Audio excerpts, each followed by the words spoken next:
Okay, sorry, my phone had to die and I have to change locations. Like literally, I could have had it on the charger the whole time and just didn't. So here we go with that. So I'm gonna try to set this up, angle it. Okay, cool.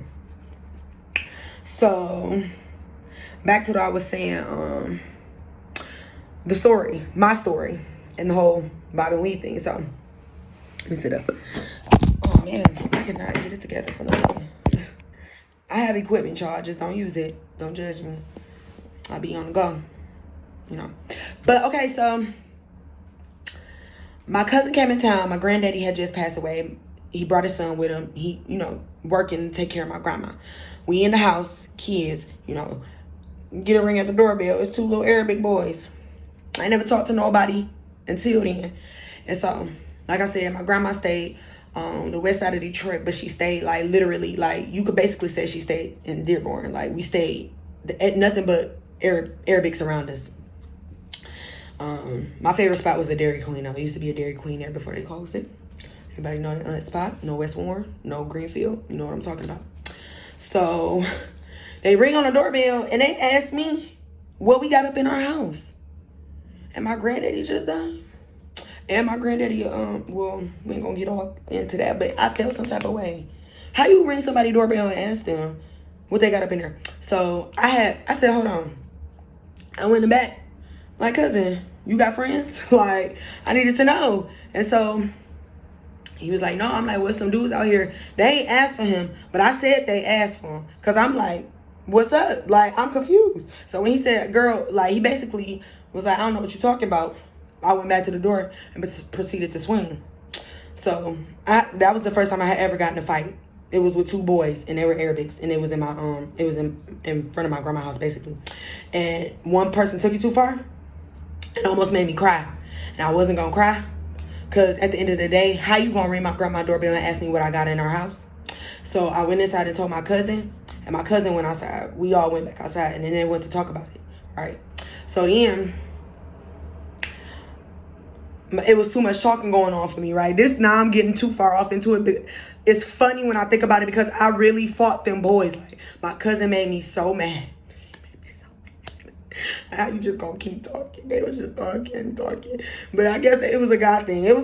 But I got mad, and so I started fighting again. And I knocked the boy in his head one good time. And then we had to go in our house. My cousin and me were cracking up, but he like, you stupid, you don't know what you just did. You don't do that to no man. But I just felt like cousin. But he put whatever. So that was that whole thing. So with that being said, we knew Aaliyah went to to DSA, which was, I can look out my window right here. It was off Jefferson. Or I don't know, because they have a couple buildings actually, so don't quote me again, but one of the buildings I'm looking at right here, that the school I'm looking at actually, before I lie, is one of the middle schools and elementary schools, and it's another one by Woodward, I think. Excuse my appearance. I believe that was the one she went to. Don't quote me, I'm not sure. But yeah, so Mosaic, if you know about that, that's over on Mack and Gratiot. I just moved down here, so it's been a year. It'll be a year in May, which is my birthday, actually, again, but we know that already. So, yeah, so with that whole high priestess energy, exalted one energy, I'm just throwing hypotheticals out there, like just, we all know what high school she went to, but what middle school, what elementary school did she go to? Because it's just interesting how her name even came about, and it makes you wonder, like, what was her relationship with the Arabic community, with the Arabic community and with, Nation of Islam, Black Muslims, Arab, Hebrew Muslims, and then the whole divination and Christianity and that whole breakdown. I'm not trying to shut my computer down right now. But that was one encounter that I had personally. And when I think back, that's how I ended up making another friend though. Another Arabic friend. Her name was, I don't know, it wasn't Kathy, but it was and she ended up just like bringing me and befriending me because of that whole situation. But that's how I ended up making my first Arabic friend. And she actually supported my little small black business. So that was my neighborhood friend over at my grandma's.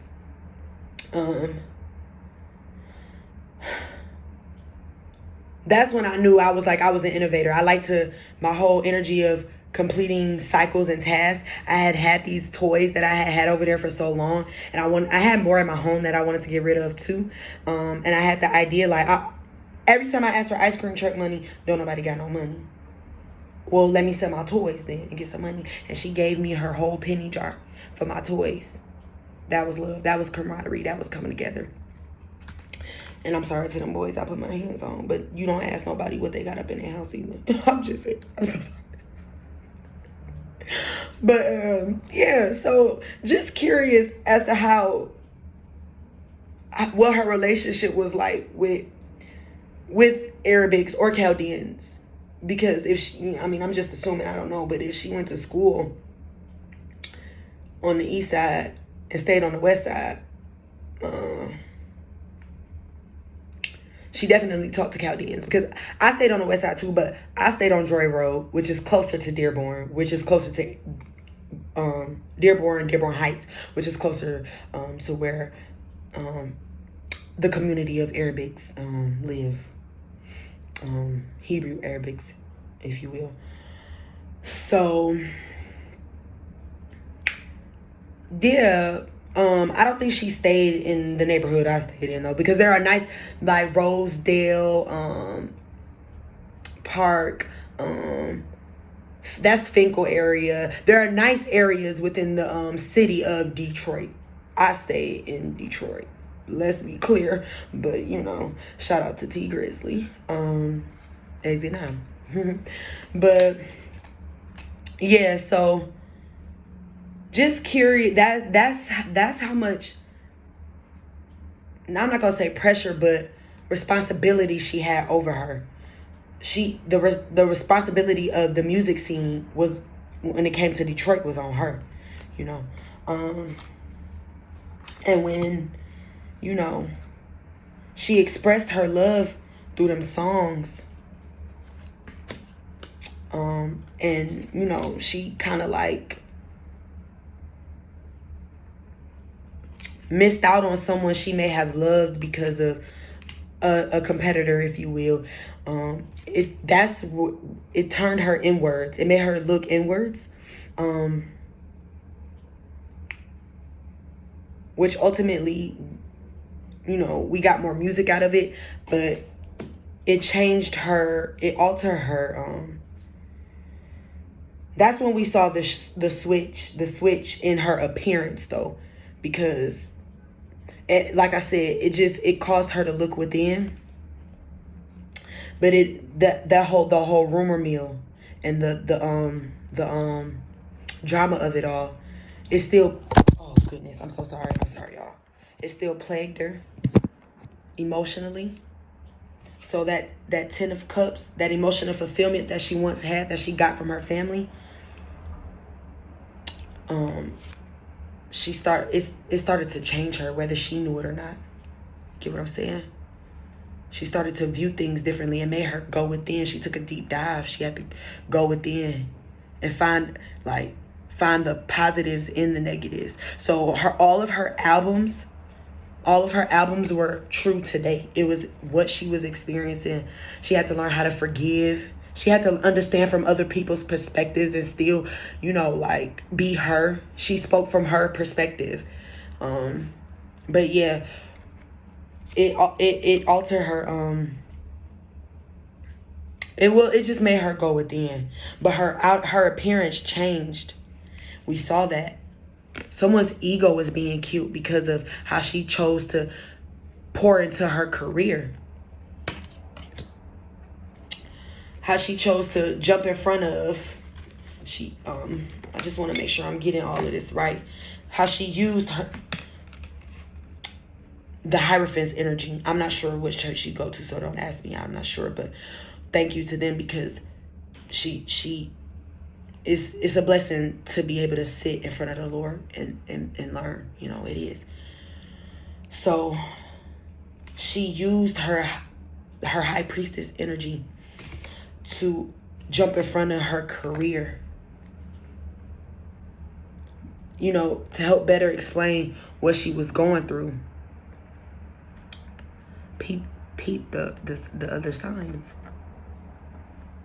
She took a deep dive within, because ultimately there was a you know, like, she took a deep dive within and used her emotional experience and knowledge and knowledge of self and knowledge of others, and understanding, creating space, like fair space.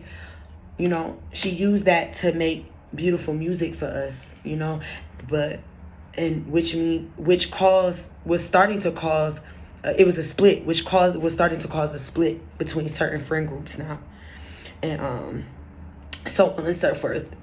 Certain people that she once wanted to be with and things of that nature, because of, you know, all the rumors and everything. There was an ego. There was going to be an ego switch, and then the plane crashed, because once again she took that deep dive within. She took that deep dive within, and came out on the other side.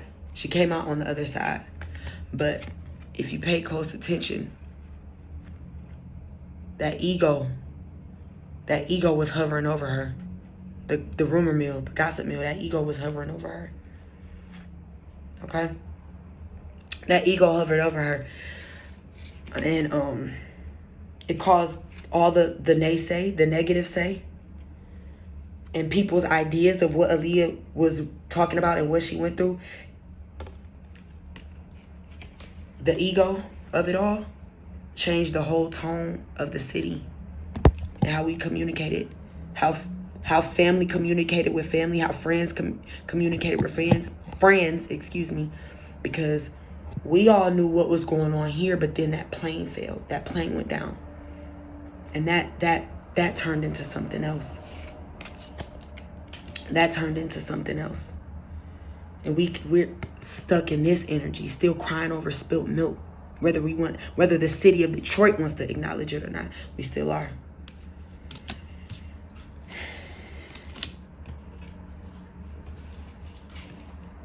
But, you know, yeah, that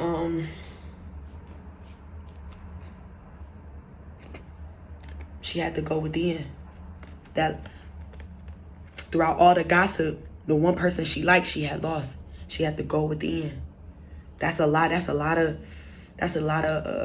what do you say?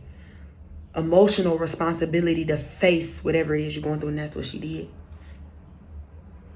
And that's how we got those hits. But then, with her progression came more negative talk, negative thoughts, and it caused ego and pride to take over someone's city. What once was, now is this, and now everybody's stuck in this because of this, because of ego.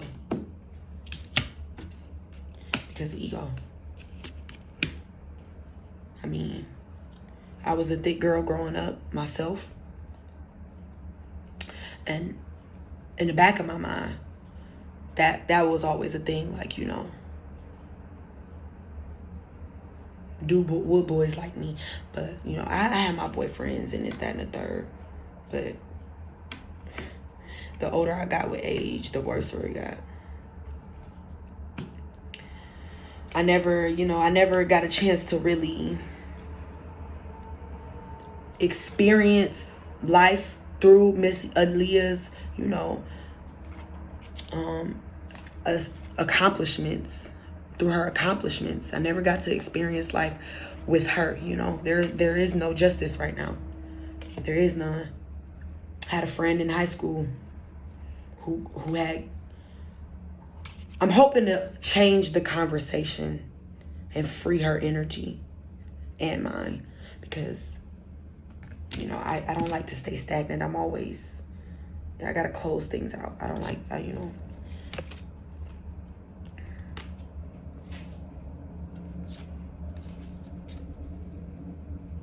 Then the Queen of Cups, her career.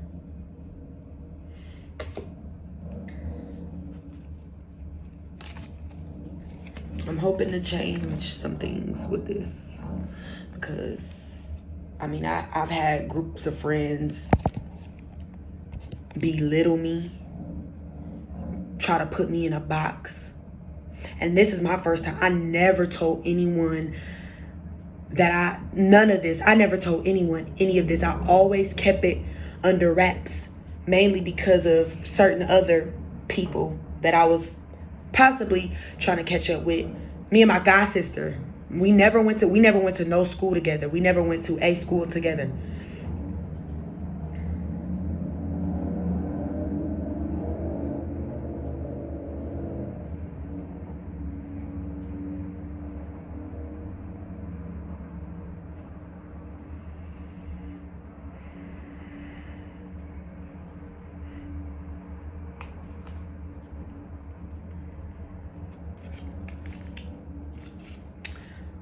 I'm sorry. I was receiving some more downloads, but we never went to school together. So like I would have never told anybody that. I wouldn't have never said nothing to anybody anyway had we did. You know, I can't speak for my cousin or what I love her, you know. We tight like this. But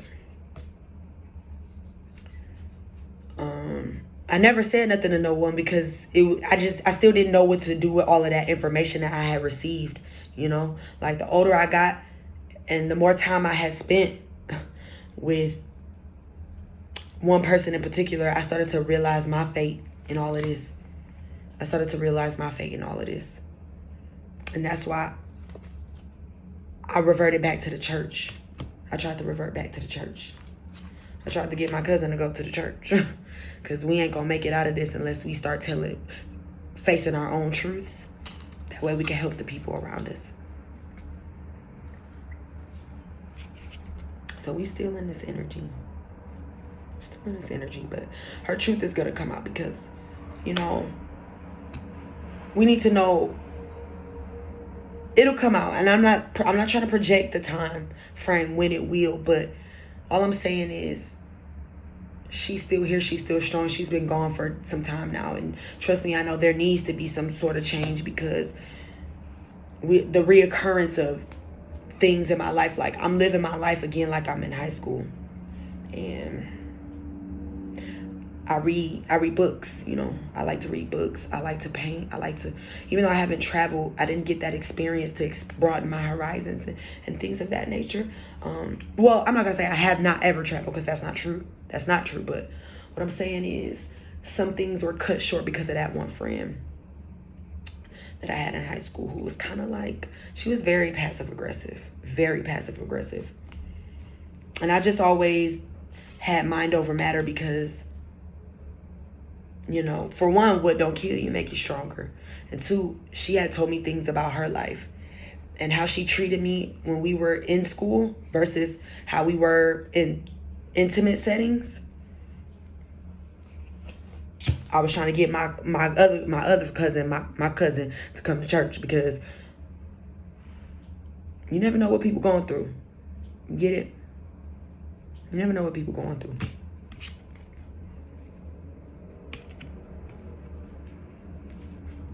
And that's why sometimes it's a requirement to just be yourself, tell the truth. Sometimes it's not easy for people to tell the truth. That throat chakra, that blockage, it's a mental thing. It's a third eye. Your throat chakra is blocked because your third eye is like locked into something that you really can't even understand. And if you don't realize that it's vain, or if you don't realize, I'm not gonna say it's vain. But if you don't recognize what that is, it'll change everything. It'll change everything. I watched it happen. I'm going through it.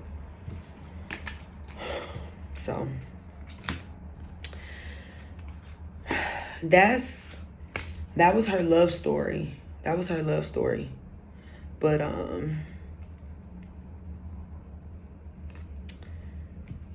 that's all I'm saying right there. That was her love story. And I'm still looking for justice, because I'm I had passive aggressive, like I said, I tried to dismiss her life, like literally, like I received all those downloads when she passed away. And it was almost like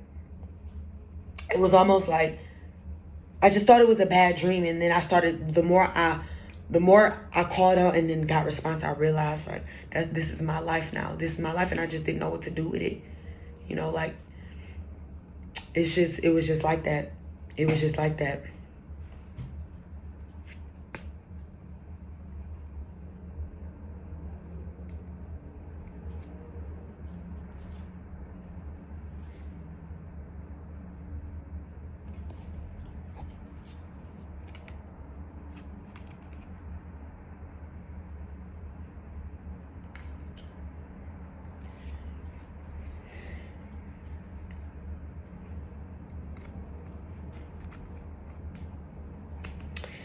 It was just like that. So I'm hoping to set her free so I can set myself free. People get jealous when you say you know so-and-so. Here, though, I don't know about anywhere else, but here, when you say you know someone, you was related to someone, people get jealous. I watch people's faces turn right in front of me. I'm still looking for justice.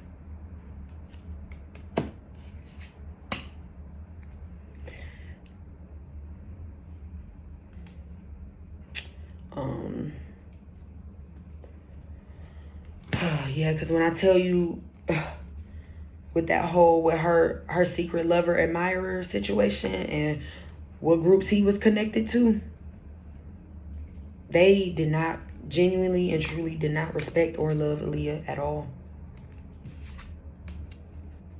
And they out here running rampant in the music industry. And ain't came, I mean, to be from Detroit and on the west side and not ask Aaliyah's, you know, her guardians, whoever, ask permission, ask what happened, ask the truth before they just go and make music. It's disrespectful. It's disrespectful to her family and the youth, the people that love her, the people that admired her. Y'all don't even understand what it was like to actually be in front of her and to see her. She was beautiful. She was mesmerizing.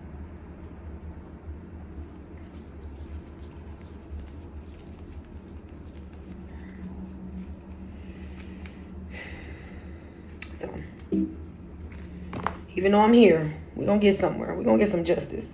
Just taking a win with these. You see this? You see that phone I'm recording on? We swinging. I mean, I'm from Detroit, Michigan, so I'm only saying what I've been through, where I came from, and what I see now. So, thank y'all again. Peace, love, and light. Stay hydrated.